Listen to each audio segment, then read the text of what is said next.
तो आइए अब देखते हैं lymphatic supply. The lymphatics of upper limbs originate in the hand. कहां पर ओरिजिनेट होते हैं ये? हैंड में। यहां से देखिए सब ओरिजिनेट हो रहे हैं, ये पेड़ के रूट की तरह ये ओरिजिनेट हो रहे हैं, सब जाएंगे थोरैक्स की तरफ। The superficial lymph vessels follow the superficial when. जैसे आर्टरीज को वेन्स फॉलो कर रहे हैं, ऐसे ही ये वेन्स को फॉलो करते हैं। The deep lymph vessels follow the deep arteries. जो सुपरफिशियल वाले हैं वो सुपरफिशियल वेन को, ये याद रखने वाला पॉइंट है, वाइवा में काफी पूछा जाता है।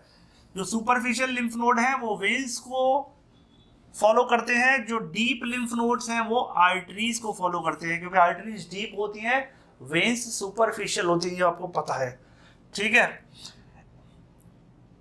And pass superiorly to the axilla where they drains into the axillary lymph node.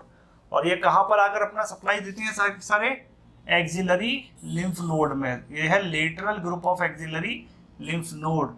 तो ये सब आके सप्लाई इधर करते हैं, फिर उसके बाद इंफ्राक्लेविकुलर लिम्फ नोड के पास चला जाता है, ठीक है।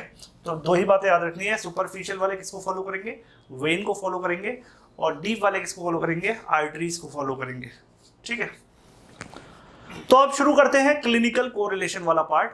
ये पढ़ना क्यों जरूरी है? क्योंकि जब भी हम कोई भी चैप्टर पढ़ेंगे, उसमें कोई भी हम पार्ट पढ़ते हैं एनाटॉमी में, उससे रिलेटेड क्लिनिकल एस्पेक्ट के बारे में दोनों ही बुक्स में बहुत अच्छे से लिखा हुआ, अलग से पैराग्राफ बना के, विश्राम सिंह में भी और आपके बीडी चौरसिया में भी, ठीक है। तो इंजरीज टू अपर लिम्ब की अगर हम बात करें क्लिनिकल कोरिलेशन में, तो कौन कौन सी इंजरीज होती हैं most common?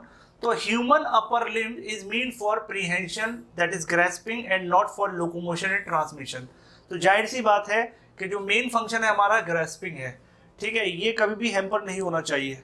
The mechanism of grasping is provided by hand with the 4 finger flexing against the opposable thumb. ये पॉइंट भी आपको पता है कि हमारी चारों फिंगर्स फ्लेक्स कर सकती हैं, किसके? हमारा ये जो थंब अपोज कर सकता है इन चारों को, ठीक है। इसकी वजह से हमारी ग्रिप मजबूत बनती है। The upper limb is therefore light build.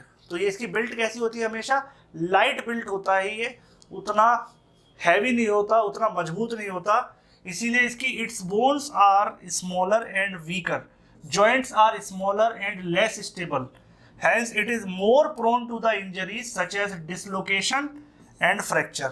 ये बोन छोटी है, मसल ग्रुप छोटे हैं, स्टेबिलिटी का इश्यू है क्योंकि मोबिलिटी ज़्यादा मिली हुई है, तो इसीलिए यहाँ पर कुछ दिक्कतें जो होती हैं वो ज़्यादातर फ्रैक्चर या डिसलोकेशन से या कोई नर्व इंजरी होगी, ठीक है। चलिए यहाँ पे आप देखिए डिसलोकेशन क्या होता है। The common dislocation in the upper limb are dislocation of shoulder joint. The most commonly dislocated joint in the body, elbow joint and lunate bone of the hand। तो पहला क्वेश्चन यही बन जाता है वाइवा के लिए कि मोस्ट कॉमनली डिसलोकेशन किसका होता है? शोल्डर जॉइंट का।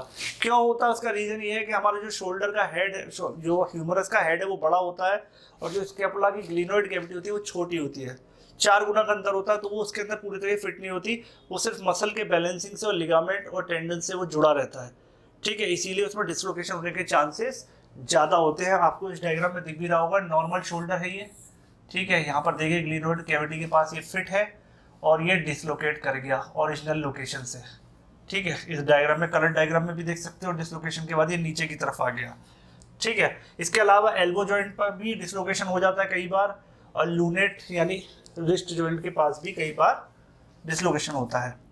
Fractures, the common fractures in the upper limbs are fracture of clavicle. सबसे मोस्ट कॉमन फ्रैक्चर कौन सा है? क्लेविकल का। यहाँ का मैंने आपको बताया था पहले भी, पूरा पूरा हाथ ब्लॉक करना पड़ता है। जब ये क्लेविकल अगर टूट जाए तो आप इस हाथ से कुछ कर ही नहीं सकते, ये पूरी तरीके से इस पर स्लिंट लगानी होती है, ठीक है। ह्यूमरस में भी होता है, रेडियस में, स्कैफॉइड में। The scaphoid is the most commonly fractured bone of the hand. तो यहाँ पे 2 क्वेश्चन बनते हैं कि देखिए सबसे ज्यादा मोस्ट कॉमन फ्रैक्चर किसका होता है अपर लिम्ब में? क्लेविकल का। अगर हैंड में पूछा जाए तो कौन सी बोन का? स्कैफॉइड का, ठीक है। डिसलोकेशन किसका ज्यादा होता है? लूनेट का। ये पॉइंट याद कर लो, डिसलोकेशन लूनेट का और फ्रैक्चर स्कैफॉइड का ज्यादा होता है, ठीक है। ये सारे एक्सरे दे रखे हैं, देखिए रेडियस, अल्ला, ह्यूमरस, ये सबके फ्रैक्चर्स आप देख सकते हैं। अब बात आती है नर्व इंजरी की, है ना। क्योंकि देखिए पूरा ये जो मूवमेंट है, मोशन हो रहा है मसल्स में, कोई भी या नर्व सप्लाई, ब्लड सप्लाई, जो कुछ भी है, इसको जो मूवमेंट दे रहा है, जो हमारी मर्जी से हाथ को चला रहा है, वो कौन है? ब्रेन। ब्रेन से कनेक्शन क्या है? नर्व। तो नर्व की इंजरी थोड़ी ज़्यादा डैमेजिंग होती है इसके लिए। तो the nerve injury, the common nerve injuries in the upper limbs और इंजरीज ऑफ ब्रैकियल प्लेक्सस, जहाँ से सारी नर्व का ओरिजिन हो रहा है, median nerve, radial nerve and ulnar nerve, क्योंकि यही 3 है जो अपने हाथ को सप्लाई देती हैं पूरे शोल्डर से नीचे, क्योंकि एक्सिलरी भी ऊपर ही रहती है और मस्कुलोक्यूटेनियस भी ऊपर ही रहती है, ठीक है। The compression of median nerve at the wrist is most common peripheral neuropathy. Nerve से रिलेटेड डिसीज को न्यूरोपैथी कहा जाता है। तो यहाँ पर कंप्रेशन किसका? मीडियन नर्व का। The 3 major nerves of the upper limbs are radial, medial and ulnar have predilections of involvement in the leprosy. Leprosy में जब भी कोई दिक्कत होगी तो ये तीनों के तीनों इन्वॉल्व होते हैं, लेकिन अब लेप्रोसी डिसीज नहीं होता, ये याद रखना, ठीक है। इरेडिकेट हो चुका है इंडिया से, अब लेप्रोसी नहीं होता। The ulnar nerve can be easily palpated behind the medial epicondyle of the humerus. कभी कभी आपको यहाँ करंट लगा होगा, एकदम से आप अपने ये एल्बो को कहीं टच करते हैं तो एकदम ये पूरा हाथ एकदम झंझना जाता है, इसमें गर्मी सी बढ़ जाती है ना, बर्निंग सेंसेशन हो लगते हैं, क्योंकि अल्नर नर्व यहाँ पर पूरा कैसे है? सुपरफिशियल। आप हाथ से भी अपने मीडियल एपिकॉन्डाइल को प्रेस करके देखेंगे तो वहाँ पर पेन होने लगेगा। ये एक बहुत अच्छा निमोनिक है आर्म, ठीक है, अपर एक्सट्रीमिटी की नर्व इंजरी का। तो इसमें आर्म को कैसे याद करना है? आपको ह्यूमरस को लेना है, ठीक है, ह्यूमरस को आप लीजिए, ये ह्यूमरस बन गई। तो ह्यूमरस को 3 पार्ट में, हेड पोर्शन, शेफ्ट पोर्शन और लोअर एंड। तो हेड पोर्शन में कौन सी इंजरी ज्यादा होती है? एक्सिलरी नर्व की इंजरी ज्यादा होती है, यहाँ पर फिल कर दी आर्म, ठीक है। शेफ्ट में कौन सी? रेडियल नर्व की इंजरी सबसे ज्यादा होती है। और लोअर पोर्शन में कौन सी नर्व की इंजरी ज्यादा होती है? मीडियन नर्व की इंजरी ज्यादा होती है। ये बहुत ही अच्छे से, जब एक्सिलरी नर्व इन्वॉल्व होगी तो क्या अफेक्टेड होगा? आर्म का एबडक्शन, यानी आप हाथ को ऐसे नहीं उठा पाएंगे, एबडक्ट नहीं कर पाएंगे, है ना। रेडियल नर्व इंजर होगी तो रिस्ट एंड मेटाकार्पोफेरेंजियल एक्सटेंशन। तो आपको पता है रेडियल नर्व किसको? एक्सटेंसिव कंपार्टमेंट को सप्लाई करती है, तो ये एक्सटेंशन वाला मूवमेंट रिस्ट पर नहीं हो पाएगा, और कहाँ पर नहीं हो पाएगा?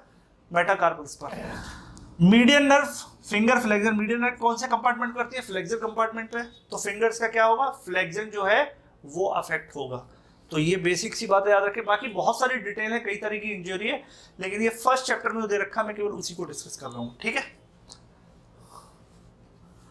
अब ये लास्ट टॉपिक एक है कि साइट ऑफ इंट्रामस्कुलर इंजेक्शन। तो the intramuscular injection is most commonly given in the shoulder region is deltoid muscle. सबसे ज्यादा कौन सी मसल में लगाई जाती है? डेल्टॉइड मसल में। यहाँ पर आप देख सकते हो ये डेल्टॉइड मसल में इंजेक्शन लग रहा है। और intravenous injection is most commonly given in the superficial veins in front of the elbow और डॉर्सम ऑफ द हैंड। कहां पर? Front of the elbow. क्या बोलते हैं इसको?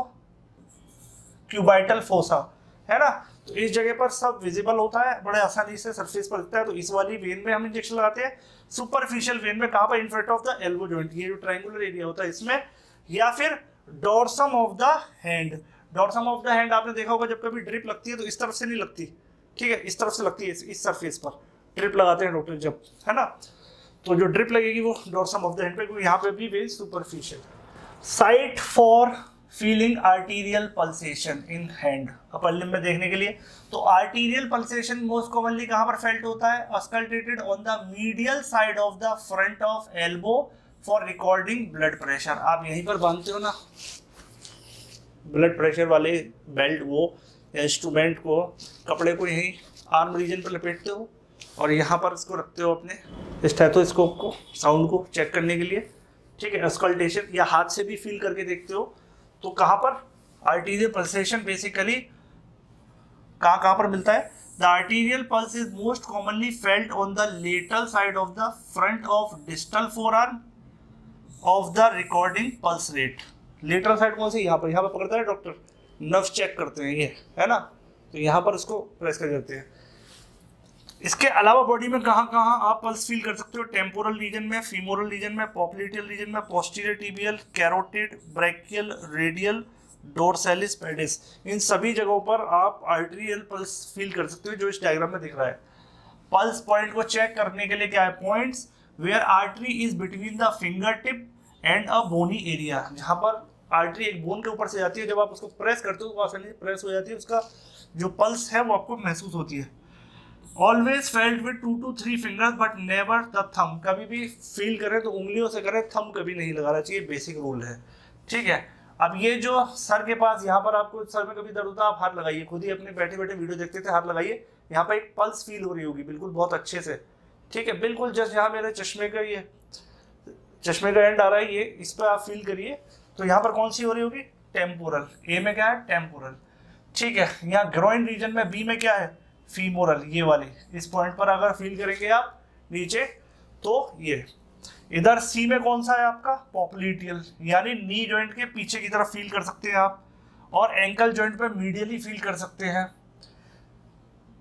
एच में क्या है, डोर्सैलिस पेडिस, ठीक है, मीडियली पीछे और ऊपर की तरफ, है ना, पैर के ऊपर वाले सरफेस पर भी फील कर सकते हैं। जी में क्या दे रखा है, रेडियल, तो जो हम डॉक्टर जनरली देखते हैं मूवीज में, आप देखते हो डॉक्टर चेक करते हैं, वो कौन सी पल्स चेक कर रहे होते हैं, रेडियल पल्स चेक कर रहे होते हैं। ठीक है, एफ की बात करें हम तो एफ में कौन है, ब्रैकियल पल्स, ये ज्यादा आसानी से हर एक्सपीरियंस के बाद ही आती है, एकदम से किसी को नहीं होता। और ई वाली कौन सी है आपकी, कैरोटिड, कैरोटिड पल्स, जो यहाँ पर हाथ लगे, ये भी मूवीज में दिखाया जाता है, कोई मान लो कोई फेंट हो गया तो क्या हार्ट चल रहा है या नहीं चल रहा है, ये यहाँ से भी चेक करते हैं। ठीक है, तो इसी के साथ ये अपना चैप्टर खत्म होता है, चैप्टर 1। आई होप आपको काफ़ी कुछ आइडिया लग गया होगा कि आगे हम क्या पढ़ने वाले हैं, और अब नेक्स्ट वीडियो हम नेक्स्ट चैप्टर से शुरू करेंगे। जुड़े रहिए, ज़्यादा से ज़्यादा लोगों को ये वीडियो पहुंचाइए जिससे उनको हेल्प मिले, और आप 100% अपने पेपर में अच्छा करेंगे, ये मेरा आपसे वादा है। Thank you.